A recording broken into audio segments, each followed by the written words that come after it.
யானை போட்டியில் முருகன். மண்ணால் கட்டப்பட்ட வீடுகளின் கூரைகள் தென்னம் ஓலைகளால் வேயப்பட்டு இருந்தது. அதன் ஓரங்களில் சில குருவிக்கூடுகள் அழகாய் தொங்கிக் கொண்டு இன்னிசை பாட, பரந்த முற்றத்தில் சிலர் எதையோ ஆர்வமாக ஓலைகளில் வடித்து கொண்டிருந்தனர். உயரமாக வளர்ந்த கடம்ப மரங்களும் நாவல் மரங்களும் தேக்கு மரங்களும் அவர்களுக்கு உதவியாய் நிழலை குளிர்வுடன் விநியோகம் செய்தன. அங்கே நெடியதாக வளர்ந்த காட்டு யானை அமைதியாக நின்று கொண்டு பறவைகள் செய்யும் சின்ன சின்ன வேடிக்கையை ரசித்து பார்த்து கொண்டிருந்தது. அதன் மேல் யானையை அணைத்தபடி ஒருவர் படுத்து கிடந்து அதனை செல்லமாக அடித்தார். யானையும் கீழே தள்ளிவிடுவேன் என்பது போல் பாவனை செய்து தன் உடலை குலுக்கி கொண்டிருந்தது. அந்த யானையின் அருகில் திபுதுவன் ஓடி வந்த குட்டி யானை தும்பிக்கை இழுத்து போக்கு காட்டியது. இதை மேலே இருந்தவர் பார்த்தார். குறும்புதான் என சொல்லிக்கொண்டே எழுந்தார். கீழ்திசை வானத்தின் இருளை கிழித்து அதனை விரட்டி அடிக்கும் கதிரவனின் ஒளிக்கதிர்களைப் போல் இருந்தது அவரின் முகம். புதியதாக மொட்டு விருத்த இளம்பூவின் அழகில் இருந்தது கண்கள். வேங்கை மரத்தின் 2 கிளைகளைப் போல் திரண்டு இருந்தன தோள்கள்.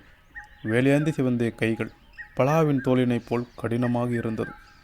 நெஞ்சில் வால்மோதிய தழும்புகள், வேல் தைத்த தழும்புகள், ஈட்டி முனைகள் குத்தி கிழித்த தழும்புகள் பொன்னில் செதுக்கிய சித்திரம் போல் ஒளிர்விட்டன.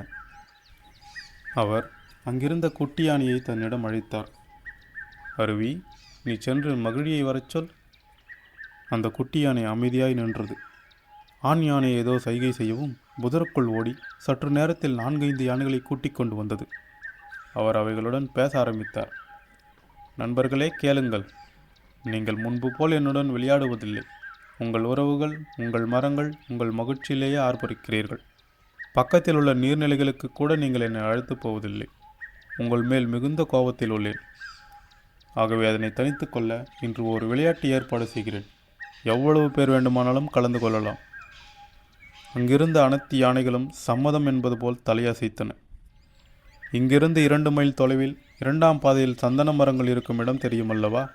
ஒரு நாள் நீங்களும் நானும் சென்றோமே, அந்த இடம்தான். அது சரி, உங்களுக்கு தெரியாமல் இங்கு என்ன இடம் இருந்து விடப் போகிறது? அந்த இடத்திற்கு சென்றடைய விடாமல் நீங்கள் என்னை தடுத்து விட்டால் நீங்கள் போட்டியில் வெற்றி பெற்றவராவீர். ஒருவேளை நான் வென்று விட்டால் பார்க்கலாம்.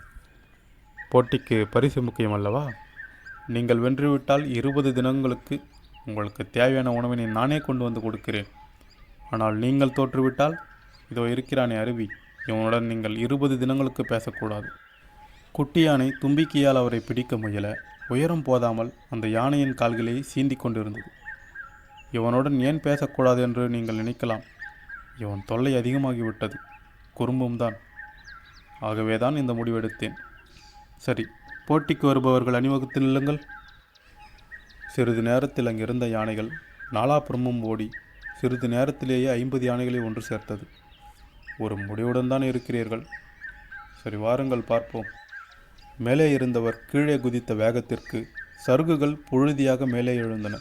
அவர் ஓட ஆரம்பிப்பதை அறிந்த ஓர் யானை குறுக்காக நின்றது.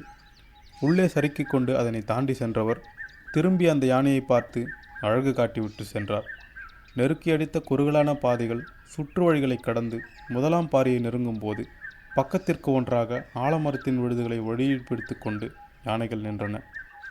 ஏதாவது ஒரு இடைவெளியில் பாய்ந்து விடலாம் என்று பார்த்தால் விழுதுகள் அடர்த்தியாய் இருந்தன. சில கனப்பொழுது சிந்தித்தவர் 2 அடிகள் பின் வைத்து உயரமாக அதை தாண்டிவிட்டார். யானைகள் அதிசயித்து போய் நின்றன. சிறிது தூரம் கடந்ததும் அந்த வழியில் புதியதாய் மரங்கள் இருந்தன. நன்றாய் பார்த்ததில் பட்டுப்போன மரங்களை பசுமையான மரத்தின் இடைவெளிகளில் பிடுங்கி நிற்க வைக்கப்பட்டிருந்தது. நன்றாய் பார்த்து மிகவும் உலர்ந்த நிலையில் இருந்த மரத்தினை வேகமாக கடந்தார். மரம் சுக்குநூறாய் போய்விட்டது.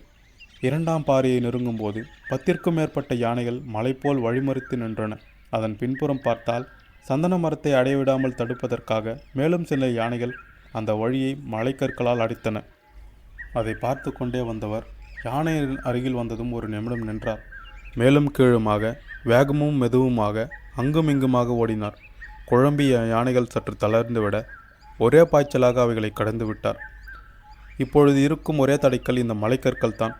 அப்பப்பா, எவ்வளவு பெரிய கற்கள்! இதை எப்படித்தான் உருட்டி கொண்டு வந்ததோ? ஒரு கல்லை கைகளால் தள்ள முயற்சி செய்து பார்த்தார். சிறிதும் அசையவில்லை. பின்புறம் பார்த்தால் யானைகள் வேகமாக ஓடிக்கொண்டு வருவது தெரிந்தது. தன் உடலால் அந்த கல்லை அணைத்து கொண்டு கால்களை உறுதியாக நிலத்தில் பதித்து தன் கைகளின் வலிமையை ஒன்று திரட்டி உந்தி தள்ளினார். கல் உருண்டோடிக்கொண்டே பின்புறம் இருந்த மரத்தை நோக்கி சென்று சந்தன மரத்தில் மோதியதில் அதிலிருந்த 4 இதழ்களை கொண்ட அழகான பூக்கள் இதழ்களை உரித்து கொண்டு அவர் மேல் பொழிந்தன. அவர் சிரித்தார். பூக்களில் தேன் குடித்து கொண்டிருந்த வண்டுகள் சிறிது நேரம் தம்மை மறந்தன. தித்திக்கும் பலாசோலையின் மேல் மொய்த்து கொண்டிருந்த எறும்புகள் உண்பதை நிறுத்தின. அங்கிருந்த பூச்சிகள் தென்றலால் மோதி பல திசைகளில் பறந்தன. இரவு வேட்டையாடிவிட்டு பழமையான மரப்பொந்தினில் தூங்கிக் கொண்டிருந்த ஆந்தை திடீரென கண்களை திறந்தது. நீர் சுனையின் அருகே இருந்த புற்களில் பனித்துளிகள் மோதின. பறவைகள் தாம் பேசிக்கொள்வதை நிறுத்திவிட்டு இன்னிசை பாடலை கேட்கும் மனிதர்களைப் போல் மெய்மறந்து நின்றது. மலை மேலிருந்த புலவர்களின் கைகளில் இருந்த எழுத்தாணிகள் நின்றன. யானைகளின் துதிக்கைகள் மேலே எழ அவை கூறிய வாழ்த்தொலிகள் மலைகளில் மோதி பள்ளத்தாக்குகளில் பல முறை எதிரொலித்து காடுகளை கடந்து எங்கெங்கோ கேட்டது. குறிஞ்சி நில காதலன், உலகம் கண்டறியாத மிக பெரும் போர் வீரன் முருகன்.